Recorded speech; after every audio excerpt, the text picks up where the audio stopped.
ఈ హిట్ సాంగ్స్‌లలో ఈ 'రాను రాను రాను బొంబాయి' అనే పాట ఒకటి బాగా హిట్ అయింది కదా మధ్యలో. ఇప్పుడు ప్రెజెంట్ కూడా అది ప్రెజెంట్ కూడా హిట్ ట్రెండింగ్‌లోనే ఉంది. అది ఎవరు రాసింది యాక్చువల్‌గా? ఫస్ట్ నేను రాసిన ఆ పాట. నిజమా? నమ్మవా? మరి నువ్వే నమ్మకపోతే వాళ్ళెట్ట నమ్ముతారే? అట్లా లేదు.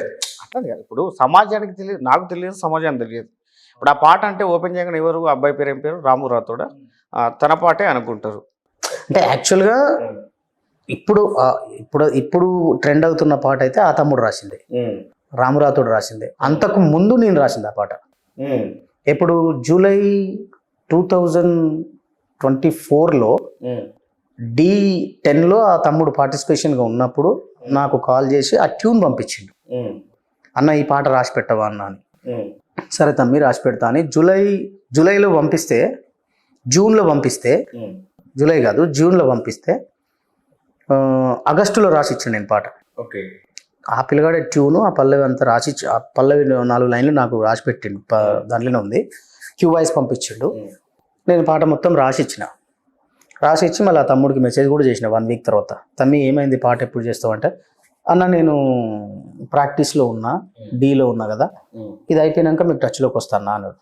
ఇంకా తర్వాత టచ్లోకి రాలేదు. కట్ చేస్తే పాట ఆడియో అయిపోయింది. ఓ రోజు స్టూడియోలో కలిసిండు నాకు. తమ్మి ఏమైంది ఆ పాట ఎప్పుడు చేస్తావు తమ్మి, రాసిన కదా ఎప్పుడు చేస్తావు అని అన్నా. అన్న ఆ పాట అయిపోయిందన్నా అన్నాడు. అదేం తమ్మి, నేను లేకుండా నువ్వు ఎట్లా పాడినావు అని అన్నా.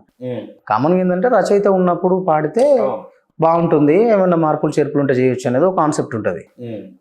అది మొత్తం మళ్ళీ నేను రాసుకున్నా చేసిన అన్నాడు. మరి నాకు చెప్పకుండా నువ్వు ఎట్లా మార్చుకుంటావు అని అడిగినాను. సారీ అన్న నాకు ఇక అని గులుగుతున్నాడు. అలాగే అంటే దీంట్లో క్లారిటీ ఏంటంటే, తను మిమ్మల్ని అప్రోచ్ అయినప్పుడు మీరు వర్షన్ రాసిచ్చిండ్రు. అవును. తర్వాత నచ్చలేదని చెప్పేసి తను వర్షన్ రాసుకున్నాడు. అవును. మీరు రాసింది దాంట్లో ఏమన్నా మిక్స్ అయిందా? లేదు అట్లేం లేదు, కంప్లీట్గా మార్చుకున్నాడు. దాంట్లో తేడా ఏం లేదు. కంప్లీట్ లిరిక్ అంతా ఒక వర్షన్ మీరు రాసిండ్రు. ఒక వర్షన్ నేను రాసిన, ఆ వర్షన్ ఆ పిల్లగాడికి నచ్చలేదు వాస్తవానికి. ఆ విషయం నాకు చెప్తే అయిపోతుండే, నేనే మళ్ళీ ఇంకొక వర్షన్ రాసిచ్చుండే. నాకు ఆ విషయం చెప్పకుండా మరి అన్న ఏమనుకుంటాడు అనుకున్నాడో, మరి ఏం ఫీల్ అయ్యాడో తెలియదు నాకు. చెప్పకుండా మార్చుకుని లిరిక్ అంతా మార్చుకుని పాడేసుకున్నాడు. ఇక నేను అడిగితే ఆ పిల్లగాడి దగ్గర ఆన్సర్ లేదు. లైట్ తీసుకున్నా నేను కూడా. విషయం ఏంటంటే, బయటి వాళ్ళకి పాట రాసినప్పుడు మనం అడ్వాన్స్ తీసుకోవడం, పాట డబ్బులకే రాస్తాం, అడ్వాన్స్ తీసుకొని రాస్తాం. మన వాళ్ళకి అనుకున్నప్పుడు ఏ అడ్వాన్స్ అడగకుండా పాట రాసిస్తాం. ఆ పిల్లగాడికి నేను ఎప్పుడు చెప్తున్నా, ఆ పాట ఒక వర్షన్ రాసిచ్చిన, నేను నా టైం స్పెండ్ చేసిన, నా ఆలోచనని స్పెండ్ చేసిన, ఇంత స్పెండ్ చేసిన. మరి అన్నా నువ్వు ఒక వర్షన్ రాసినావు కదా, నీకు డబ్బులు ఇస్తే పట్టు. నా పిల్లగాడు రాలేదు, నేను అడగలేదు. 400 మిలియన్లు పోయింది చెప్తున్నాడు, అక్కడక్కడ ₹1 కోటి వచ్చినాయి అని. అన్న మరి నీకు ఇంత ఇస్తా, నువ్వు వర్షన్ రాసినావు, నీకు చెప్పకుండా చేసినా అని. అంటే నాకు ఇప్పుడు ఇవ్వాలని నేను అడగట్లేదు, చెప్పట్లేదు, కానీ ఒక ఇట్లా కృతజ్ఞత లేకుంటూ ఉంటారు. అదే తప్పన్నా, తప్పది. ₹1 కోటి గచ్చిబౌలి ఇల్లు వస్తుందా అని, విల్లా వస్తుందా, బెంజ్ కార్ వస్తుందా ఒక్కొక్క ₹1 కోటి? ఆ పిల్లగాడు కూడా చెప్పొద్దు అట్లా ₹1 కోటి వచ్చినాయని. అట్లా చెప్తారు అసలు. ఏమవుతుంది అంటే అట్లా చెప్పుకోవడం వల్ల పాపం చాలా మంది యూట్యూబ్ మీద సంపాదించుకోవాలనే ఆశతో వస్తారన్న. ఊర్లో ఏదో వ్యవసాయం చేసుకుంటారు, లేకపోతే ఇంకో పని చేసుకుంటారు. మా దగ్గరకి ఈ పాట ఉంది కదా, మేము చేనులో మొన్న పాడుకున్నాం, ఈ పాట చేస్తే బాగా పోతుందేమో, మాకు కూడా ₹1 కోటి వస్తాయి కానీ ఆశతో వచ్చి పైసలు పెడతాడు వాళ్ళ ఆశ. అవును, ఈ విషయం మీరు క్లారిటీ ఇవ్వాలి. యాక్చువల్గా చాలామంది విలేజ్లోనే కాదు, ఈవెన్ ఇక్కడ చదువుకునే వాళ్ళు, సోషల్ మీడియాని ఫాలో అవుతున్న వాళ్ళు, మరీ ముఖ్యంగా మీ ఫోక్ సాంగ్స్ని ఎక్కువ కనెక్ట్ అయిన వాళ్ళు, అరే ఈ పాట కొన్ని మిలియన్స్ పోయినాయి, ఇన్ని లక్షలు వస్తాయట, మనకి ఏ జాబ్ లేకున్నా పర్వాలేదు, మనం మధ్యలో చదువు ఆపేసినా పర్వాలేదు, లేదంటే ఇంకేం పని చేయకున్నా పర్వాలేదురా, మనకు ఒక్క హిట్ సాంగ్ పడితే మనకు చాలా డబ్బులు, లక్షలు, కోట్లు వచ్చేస్తాయి అని ఒక అపోహో లేకపోతే సరైన అవగాహన లేకనో కానీ చాలామంది యూట్యూబ్ని నమ్ముకొని వచ్చేస్తున్నారు. వాళ్ళకి మీరేం చెప్తారు? అసలు వాస్తవంగా యూట్యూబ్లో అంత రెవెన్యూ ఉందా? మీ ఫోక్ సాంగ్స్కి అంత రెవెన్యూ వస్తుందా? 100% రాదన్న, 100% రాదు. నేను చెప్తున్నా కదా, ఇప్పుడు రాను బొంబాయికి రాననే పాట ఒక్కటే హిట్ అయింది. ఆ తర్వాత ఏ పాటలు హిట్ అయినాయి? ఆ స్థాయిలో ఏ పాట హిట్ కాలేదు. ఇది అది ఒక్కటి మాత్రమే అది ఆ పిల్లగాని అదృష్టం. ఆ పాట వాళ్ళు చేసిన షూటింగ్ విధానం కావచ్చు, వాళ్ళు ఎగిరిన డ్యాన్స్ పరంగా కావచ్చు, జనాలకి కనెక్ట్ అయింది. ఆ బీటు చేసిన మ్యూజిక్ పరంగా కావచ్చు, అది జనాలకు కనెక్ట్ అయింది, నడుస్తుంది. ఓకే, అన్నిట్టు కావు కదా అట్లా.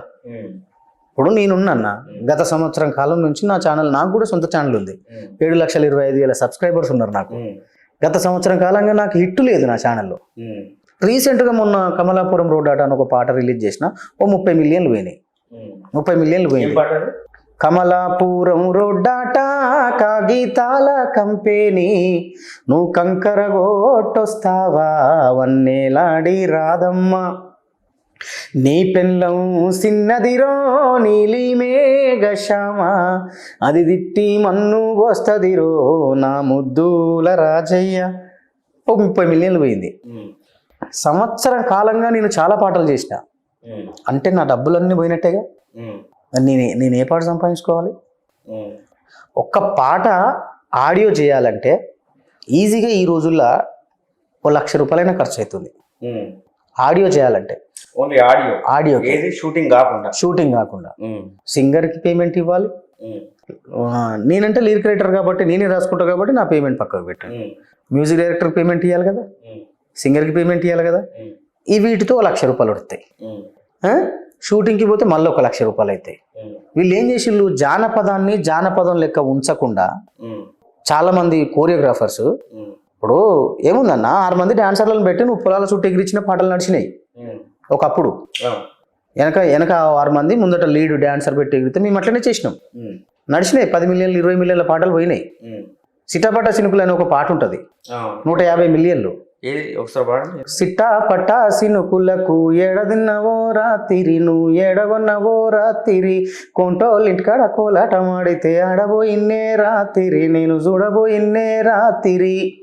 ఈ పాట ఉంది అని అంటే ఆ అమ్మాయి రాసింది, పాడిన అమ్మాయి రాసింది. నేను ఒక 2 చరణాలు మాత్రమే రాసిన ఈ పాటలో. లాస్ట్లో ఒక 2 చరణాలు రాసిన, అడిషనల్ లిరిక్స్ రాసిన నేను. మేము ఐఫోన్తో చేసినాం ఈ పాట, 150 మిలియన్లు పోయింది. ఐఫోన్ కెమెరా ఏం పెట్టలేము మేము దానికి, ఐఫోన్తో తీసినాం వితౌట్ మేకప్, ఏదో చేసేసినాం అంతే, పాట పోయింది. వీళ్ళు జానపదం న్యాచురాలిటీ నుంచి దెబ్బ కొట్టేసి ఈ బొడ్డులు చూపించుడు, చిన్న చిన్న పొట్టి రైకలేసుడు, పొట్టి చీరలు కట్టించి లంగలేపించి, ఈ లంగలు పొట్టి లంగలేసి ఏమేమో చేస్తున్నారు జానపదాన్ని. వచ్చిన ప్రొడ్యూసరు ఏదో ఆశ పెట్టుకొని వస్తాడు, వాంతో 1,50,000 ఖర్చు పెట్టిస్తే ఆ పాట పోకపోతే అని బతికేం కావాలి? మళ్ళీ వాడు రోడ్డు మీదనే పడాల్సిందే కదా. వాడే మీరు అన్నట్టు చదువు బంద్ చేసో ఉద్యోగం వదిలేసో వచ్చి ఒక పాట మీద 3-4 లక్షలు ఖర్చు పెడితే, 3-4 లక్షలు ఖర్చు పెడితే అన్న నీకు పాట 10 మిలియన్లు పోతే ఛాయ డబ్బులు రావు. అదేంటి అంటే చెప్తున్నా నేను. యాక్చువల్గా 1 మిలియన్కి పోతే ఎంత వస్తుంది డబ్బులు అన్న? నీకు దానికి ఫాస్టెస్ట్ రెవెన్యూ ఉంటుంది, స్లోగా పోయేదాన్ని బట్టి ఉంటుంది. నీకు 1 డేలో 1 మిలియన్ పోయింది అనుకో, ఒక 1 డేలో 1 మిలియన్ పోయింది అనుకుందాం అన్న, అది $250 నుంచి $300 ఏమో పడతాయి. అంటే మన కరెన్సీ ఎంత వస్తుంది? మన కరెన్సీ ₹86 అనుకుందాం. 86 రూపాయలు వేసుకో, ఎంత $300 పోతే ఎంత వస్తుందో ఒకసారి క్యాలిక్యులేట్ చేయి. అదొకటి. అది కనుక ఓ 10 మిలియన్లు పోయింది అనుకుందాం, నిమ్మలంగా రోజుకో లచ్చ 10 మిలియన్లు పోయినాయి అనుకో, ఇంక పెట్టుబడి పైసలు రావు. అది 1,00,000 వ్యూస్ అయిపోతే ఛాయ పైసలు కూడా రావు తెలుసా, ఛాయకి పెట్టిన పైసలు కూడా రావు 1,00,000 వ్యూస్ పోతే. అట్లా ఫెయిల్ అయిన పాటలు చాలా ఉన్నాయి. అంటే నేను వీళ్ళని తిట్టడం కాదు, కోపడడం కాదు, వీళ్ళకి నేను హెచ్చరించాల్సింది ఏంటంటే అన్న, ఒక ప్రొడ్యూసర్ మిమ్మల్ని నమ్ముకొని వచ్చినప్పుడు జానపదాన్ని జానపదం స్థాయిలో చేయండి. ఎక్స్ట్రా ఖర్చు పెట్టి ఏంటంటే ఈ విషయంలో ఇట్లా చేస్తేనే జనాలు చూస్తున్నారు, ఇది అప్డేట్ వర్షన్, అప్డేట్ అయితేనే జనాలు చూస్తున్నారు అనేది నేననేది ఏంటనంటే, ఇప్పుడు కమలాపురం రోడ్ అట పాట ఉందన్న, నేనేం రంగులు కలర్లు పోయలేదు దాంట్లో, నేనేం పెద్ద రంగులు చీరలు కట్టుడు, ఆ వెనక పొంటి రంగులు పెట్టుడు, ఏంటి సినిమా సెట్టు అదంతా వేయలే. నేను కనీసం షూటింగ్ ప్లేస్కే పోలే. ఆ అమ్మాయి జాన్లీరికి అప్పచెప్పిన చేసుకొని రారా అన్న, ఆ అమ్మాయి వాళ్ళని పిలిపించుకుంది, డాన్సర్లను పిలిపించుకుంది, ఆ పొలాల పొంటే అక్కడిక్కడ గుట్టల దగ్గర పాట చేసింది, పంపించింది. 30 మిలియన్లు పోలేదా? పోయిందా లేదా? పాట ట్రెండింగ్లో ఉందా లేదా? ఇన్స్టాగ్రామ్లో దగ్గర 3 నెలలు ట్రెండింగ్లో నడిచింది పాట, నడిచింది కదా. అంటే పాటలో దమ్మున్నప్పుడు పోతుంది 100%. నేను రాను బొంబాయికి రాను పాట కూడా వాళ్ళు అంతే ఖర్చు పెట్టి చేసిళ్ళు, బాగానే ఖర్చు పెట్టి చేసిళ్ళు. పాట కనెక్ట్ అయింది కాబట్టి పోయింది. కమలాపురం అనే పాటకి ఎంత ఖర్చు అయిందన్న? నాకు నేను తక్కువ ఖర్చు పెట్టినాను దానికి, వాస్తవం చెప్పాలి. ఎంత తీసుకున్నది జానలేరి? జాన్లీర్ తీసుకుంటుందన్న ఒక 40-50 వేలు తీసుకుంటుంది. 40-50 వేలు తీసుకుంటుంది. మా చెల్లె కాబట్టి కొంచెం మేము తీసుకోదు నా దగ్గర. సరే, యూట్యూబ్ను నమ్ముకొని వచ్చే వాళ్ళకు, మరి ముఖ్యంగా ఫోక్ ఇండస్ట్రీలోకి రావాలనుకున్న వాళ్ళకు మీరు చెప్పింది. నేనేమంటున్నా అంటే ఫోక్ ఇండస్ట్రీకి డబ్బులు పట్టుకొని వచ్చేవాళ్ళు కొంచెం చూసుకొని చేయండి. మీరు పెట్టే డబ్బులు ఖచ్చితంగా మీకు వస్తాయన్న గ్యారంటీ కూడా లేదు. నన్ను అడిగితే రాకపోవడమే మంచిది. వీళ్ళు ఇప్పుడు నిన్న మొన్న ఒక ఇష్యూ నడుస్తుంది. 5,80,000 రూపాయలు ఓ పిల్లగాడు ఒక రైతు దగ్గర తీసుకున్నాడు. తీసుకొని నేను పాట చేసి ఇస్తా అని చెప్పి పోయిండు. వాడు లేడు ఇక్కడ. రైతు అంట, రైతు పని చేసుకున్నట్టు 5,80,000 వాడిని నమ్మి ఇచ్చిండు. పాట కోసం ఇచ్చిండు. నాకు పాట చేసి అంటే ఒక పాటకు 5,80,000 తీసుకున్నాడు అట. వాడు రచయిత కాదు, సింగర్ కాదు, ఆర్గనైజర్. ఆడు డైరెక్షన్ చేస్తాడట. తీసుకున్నాడు. ఆడు తీసుకొని పోయిండు. వీడు రోడ్డు మీద పడ్డాడు. ఎందుకు? ఎవరు చేసే పని వాళ్ళు చేయాలన్నా. ఓకేనా? అంటే స్వతహాగా మీరు రైటర్స్, సింగర్స్ ప్లస్ దాంట్లో అనుభవం ఉన్న వాళ్ళు, అవగాహన ఉంది కాబట్టి దీని మంచి చెడు అని మీకు తెలుసు కాబట్టి. ఎవరో ఒకరు డబ్బులు పెట్టండి అయితే మేమైనా ఎవరైనా చెయ్యరు. కానీ ఆ డబ్బులు పెట్టే వాళ్ళు కూడా జానపదం, యూట్యూబ్లో జానపదం పాటలు చేయాలనుకున్నప్పుడు కొంచెం చూసుకొని ఆచితూచి అడిగేసుకుంటే అవగాహన బాగుంటుంది. వచ్చి ఎకినా మేము 5 లక్షలు పెడతాం, పాటకు 6 లక్షలు పెడతాం, 7 లక్షలు పెడతాం అని అంటే జానపదం రూపు మారిపోతుంది కదన్న. సరే, ఓకే అన్న. మీరు మీలో బాగా నచ్చిన పాటలు ఏంటంటే, యాజ్ యూజువల్గా ఫోక్ సాంగ్స్ చాలా బాగా రాస్తుంటారు, కానీ ఈ మానవ సంబంధాల గురించి చాలా బాగా రాస్తారు మీరు. నాన్న గురించి ఒక పాట బాగా రాసిండ్రు. ఈటీవీలో ఏదో Sridevi drama company, Sridevi drama కంపెనీలో. అది చాలా మందికి కనెక్ట్ అయింది. ఒకసారి పాడండి అన్న మా కోసం. అంటే బేసిక్గా పాడే ముందు మీ నాన్నతో మీకున్న అటాచ్మెంట్ ఎటువంటిది? ఆ నాన్న యొక్క త్యాగాన్ని, కష్టాన్ని మీరు ఎట్లా సమాజానికి అందిద్దాం అనుకున్నారు? మా నాన్నతో నాకు చాలా మంచి ర్యాప్ ఉంటుంది అన్న. బేసిక్గా ఒక ఫ్రెండ్స్ ఎట్లయితే మాట్లాడుకుంటారో అట్లా మాట్లాడుకుంటాం మేము. ఇప్పుడు ఫోన్ చేసిందంటే నేను డైరెక్ట్ మా నాన్నను, హలో మిస్టర్ డాడీ ఎక్కడున్నావు అంట. చెప్పరా బేటా ఏడున్నావు అంటాడు. తిన్నావా? ఏడున్నావు? ఏం చెప్తాను? నేను ఇప్పుడే స్టూడియో పోతున్నా నాన్న అంటే, జాగ్రత్త బండి స్పీడ్గా పోనీయకు, అనిమలంగా పో. నేను కూడా ఆయనకు అదే విధంగా చెప్పాను. ఏ సందర్భంలో రాసిండ్రన్నా నాన్న మీద ఈ పాట? అంటే అది నా ఫాదర్స్ డే అప్పుడు రాసిన. దాంట్లో స్పెషల్గా అది మా నాన్న స్టోరీ, మా నాన్న గురించే రాసుకున్నాను నేను. అది అవునా? అంటే అందరికీ కనెక్ట్ అయ్యే విధంగా మా నాన్నని ఇంక్లూడ్ చేస్తూ రాసిన. నేను నా ఫస్ట్ ఆల్బమ్ చేసినప్పుడు, మానకోట మట్టి పాట అనే ఫస్ట్ ఆల్బమ్ చేసినప్పుడు మా నాన్న 60,000 రూపాయల చిట్టి నడిపించుకుంటున్నాడు. చిట్టి కట్టుకుంటున్నాడు, 60,000 చిట్టి. నాకు డబ్బులు కావాలి, ఆడియో రికార్డ్ చేయడానికి డబ్బులు కావాలి. నేను తిప్పలు పడుతున్నా, డబ్బులు నాకు ఆడ ఏముంటాయి. నేను అప్పుడు ఏం చదువుతున్నా, డిగ్రీ ఫైనల్ ఇయర్ చదువుతున్నా. డిగ్రీ ఫైనల్ ఇయర్లో నా దగ్గర 40-50 వేల రూపాయలు ఉంటాయా? కష్టం, చాలా కష్టం. 10 రూపాయలు ఉండడమే చాలా కష్టం నాకు. ఛార్జీలకు 10 రూపాయలు ఇవ్వంటేనే మా అమ్మ తిట్టేది. ఇబ్బంది అంత ఉండేది. ఆ టైంలో ఆయన 60,000 రూపాయల చిట్టి లేపి నాకు 40,000 రూపాయలు ఇచ్చిండు.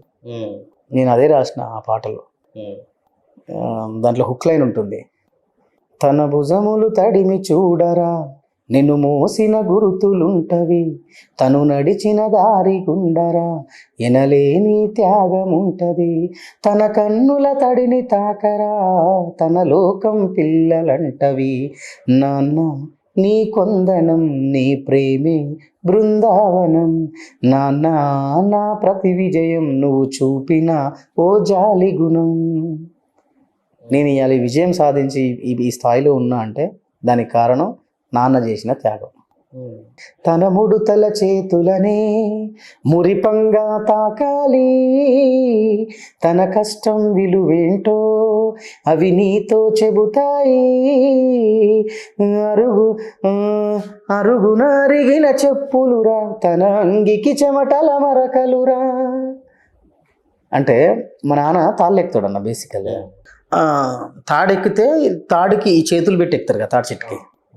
మా నాన్న చేతులు చూసినప్పుడల్లా ఇంత పెద్ద కాయలు ఉంటాయి. గౌన్లో ఆయనకి ఎవరికైనా ఈ కాయలు ఉంటాయి, ఈ కమిలిపోయి కాయలు అవుతాయి.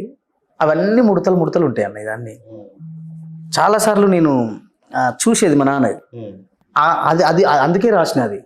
తన ముడుతల చేతులనే మురిపంగా తాకాలి, తన కష్టం విలువేంటో అవి నీతో చెబుతాయి, ఎందుకో తెలియదు నాన్నంతే ఎవరికి చెప్పడు బాదుంటే, ఎందుకో తెలియదు నాన్నంతే భవిష్యత్తుకు బాటలు వేస్తాడే, తనకివ్వడం ఒకటే తెలుసు కదా నే చెప్పేదే ప్రతి నాన్న కదా, నాన్న నీ కొందనం నీ ప్రేమే బృందావనం, నాన్న నా ప్రతి విజయం నువ్వు చూపిన ఓ జాలి గుణం.